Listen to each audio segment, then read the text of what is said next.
Doctor Ramesh सिंगटा ने किया हाटी विरोधियों के दोगलेपन अथवा हिपोक्रेसी वाले चुनाव प्रचार का पर्दाफाश। सिंगटा के अनुसार एससी वर्ग को शेड्यूल ट्राइब स्टेटस के नुकसान तो सवर्णों को नोटिफिकेशन न होने के नाम पर किया जा रहा है भ्रमित। महाकुंभली कॉन्फ्रेंस के डिसीजन के मुताबिक इस चुनाव में भाजपा को समर्थन का ऐलान कर चुकी है हाटी समिति अध्यक्ष डॉक्टर अमीचंद कमाल के अनुसार गिरिपार की सभी 154 पंचायतों में चलाया जा रहा है एसटी स्टेटस के फायदे संबंधी कैंपेन। घासनियों व खेतों में जाकर भी लोगों से चर्चा कर रहे हैं समिति पदाधिकारी। क्षेत्र में भीम आर्मी प्रदेश अध्यक्ष का कांग्रेस को भी वोट न किए जाने संबंधी बयान चर्चा में। एसटी स्टेटस का विरोध कर रही अनुसूचित जाति समिति पर कांग्रेस से गुप्त समझौते के आरोपों के बाद समिति की संगड़ा यूनिट के अध्यक्ष विनोद कुमार ने कांग्रेस उम्मीदवार से साझा किया मंच। जेपी नड्डा व अमित शाह के सिरमौर विजिट तथा केंद्रीय मंत्रिमंडल के एसटी स्टेटस संबंधी नोटिफिकेशन के बाद इलाके में जमकर हो रहा है अवर्णों व सवर्णों का पोलराइजेशन। हाटी मंच के प्रवक्ता डॉक्टर रमेश सिंगटा ने आज अपने जन जागरण अभियान के दौरान एक बयान जारी कर हाटी विरोधी संगठनों अथवा नेताओं के दोगलेपन अथवा हिपोक्रेसी वाले भ्रामक चुनाव प्रदान का पर्दाफाश किया। सिंगटा ने कहा कि गिरिपार को एसटी स्टेटस अथवा हाटी मूवमेंट का विरोध करने वाली ताकतें एक तरफ जहां क्षेत्र की शेड्यूल कास्ट कम्युनिटी के लोगों को यह कहकर डरा रही है कि एसटी स्टेटस से उनके संवैधानिक अधिकार खतरे में पड़ गए हैं, वहीं दूसरी ओर अनुसूचित जनजाति दर्जा प्राप्त करने वाली करीब 1,60,000 की सवर्ण आबादी को यह कहकर भ्रमित किया जा रहा है कि अभी ना तो क्षेत्र को एसटी स्टेटस मिला है और ना ही इस बारे कोई नोटिफिकेशन जारी हुई है। उन्होंने कहा कि विरोधाभासी अथवा भ्रामक प्रचार करने वाले गिरिपारा आंदोलन से डरे नेता यही नहीं रुक रहे हैं, बल्कि अब ओबीसी अथवा ईडब्ल्यूएस कैटेगरी के लोगों को भी अनुसूचित जनजाति दर्जा मिलने से उनका आरक्षण अथवा अधिकार कम होने की भ्रांतियां भी फैला रहे हैं। इसके अलावा खास अथवा राजपूत समुदाय के मिये व भाट अथवा ब्राह्मण समुदाय के पबूच बिरादरी के लोगों को यह कहकर डराया जा रहा है कि रेवेन्यू रिकॉर्ड के मुताबिक वह एसटी में नहीं आ सकते, जबकि सरकार के आदेशों में साफ साफ कहा गया है कि ट्रांसगिरी के करीब 91,000 की एससी पॉपुलेशन के अलावा सभी जात बिरादरी के लोगों को शिक्षा, नौकरी व राजनीति तीनों तरह के आरक्षण के फायदे प्राप्त होंगे। उन्होंने हाटी विरोधी ताकतों के भ्रामक प्रचार पर सवाल उठाते हुए कहा कि यदि वो ये मानकर चले हैं कि अभी एसटी स्टेटस नहीं मिला है अथवा इसकी अधिसूचना जारी नहीं हुई है, तो इससे अनुसूचित जाति अथवा किसी अन्य वर्ग के संवैधानिक अधिकार कैसे छिन गए। गौरतलब है कि गिरिपार की सवर्ण आबादी को एसटी स्टेटस मिलने से यहाँ एट्रोसिटी एक्ट निष्क्रिय होने व कुछ अन्य नुकसान को लेकर भाजपा के नेतृत्व वाली प्रदेश व केंद्र सरकार के खिलाफ उपमंडल मुख्यालय शिलाई, संगड़ा व राजगढ़ में महारैलियां कर चुकी हाटी समिति पर एसटी स्टेटस विरोधी आंदोलन की शुरुआत करने वाले भीम आर्मी के प्रदेश अध्यक्ष रवि दलित कांग्रेस से गुप्त समझौते ये आरोप लगा चुके हैं। गिरिपार अनुसूचित जाति अधिकार संरक्षण समिति के पदाधिकारियों द्वारा हालांकि उनके आरोपों पर अब तक कोई स्पष्टीकरण नहीं दिया गया, मगर इस बीच 2 दिन पहले रजाना गाँव में हुई रेणुका जी के कांग्रेस प्रत्याशी विनय कुमार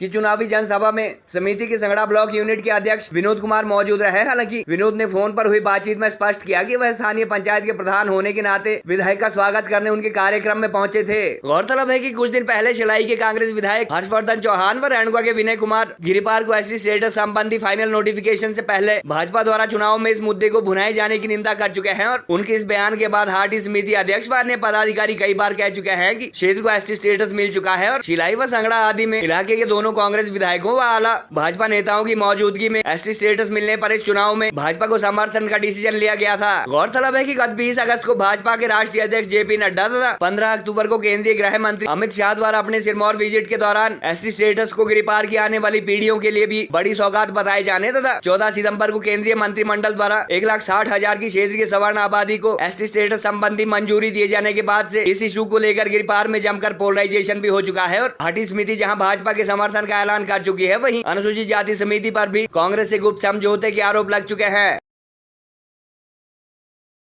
केंद्रीय हाटी समिति हमारी शीर्ष संस्था है और उसके आह्वान पर हमारा 400 गांव में कैंपेन बहुत जोरों शोरों के साथ चला हुआ है। हमारे साथ प्रदीप सिंगटा जी है जो हाटी विकास मंच के, हमारे साथ प्रदीप जस्टा जी है, धामटा जी है। हमारी पूरी टीमें घर घर जा रही है और एक हाटी की यहाँ पर एक लहर, खासतौर पर हम लादी क्षेत्र की बात करें तो पूरी लहर है। शिलाई जोन हो, हमारा कफोटा जोन हो, सभी क्षेत्रों में हाटी क्षेत्र की कुल मिलाकर जो 4 विधानसभा क्षेत्र है इनमें हाटी का बहुत बड़ा एक मुद्दा है और ख़ासतौर पर रेणुका क्षेत्र में सबसे ज़्यादा इम्पैक्ट अगर कहीं आ रहा है तो रेणुका क्षेत्र में आ रहा है, उसके बाद शिलाई क्षेत्र में आ रहा है, फिर 50 क्षेत्र में आ रहा है। एक बड़ा मुद्दा केंद्र सरकार ने 14 सितंबर को एक बड़ी सौगात हिमाचल प्रदेश के हाटी समुदाय को दी है और कुछ लोग, हम आपके माध्यम से कहना चाहेंगे, कुछ लोग लोगों को गुमराह कर रहे हैं, भटका रहे हैं। अगर वो खशों के बीच जा रहे हैं तो कह रहे हैं कि ये काम हुआ ही नहीं है, अगर ओबीसी के बीच में जा रहे हैं तो ये कह रहे हैं आपको बहुत नुकसान है, अगर एससी वर्ग के बीच जा रहे हैं तो कह रहे हैं कि आपका तो एट्रोसिटी खत्म हो गई, सब कुछ खत्म हो गया। अगर ये काम नहीं हुआ है तो फिर काहे का नुकसान? एक दोगली बातें हो रही है, लेकिन पढ़ा लिखा जो हमारा यूथ है, हमारा नौजवान है, हमारी महिलाएं हैं, वो इस भ्रामक प्रचार को, इसकी जो एक तरह की चालें हैं, कुटिल चालें, उसको समझ चुकी है और कहीं ना कहीं उनको खतरा लगता है। खासतौर पर जो हाटी समिति, जैसे ही गांव-गांव हम लोग जाते हैं तो बहुत सारे इस तरह की बातें की जाती है कि इस गांव में क्यों आ रहे हैं। इस तरह का कांग्रेस से जुड़े जो लोग हैं, हमारा उनसे भी विनम्र आग्रह है, आप भी आंदोलन का हिस्सा रहे हैं। राजनीतिक विचारधारा से ऊपर उठकर केवल और केवल इस बारी का जो वोट है वो हाटी के नाम पर दिया जाए। देखिए, जिस प्रकार से हमारा जो 400 गांव में जन जागरण अभियान है बहुत ही तेज़ी के साथ चला है।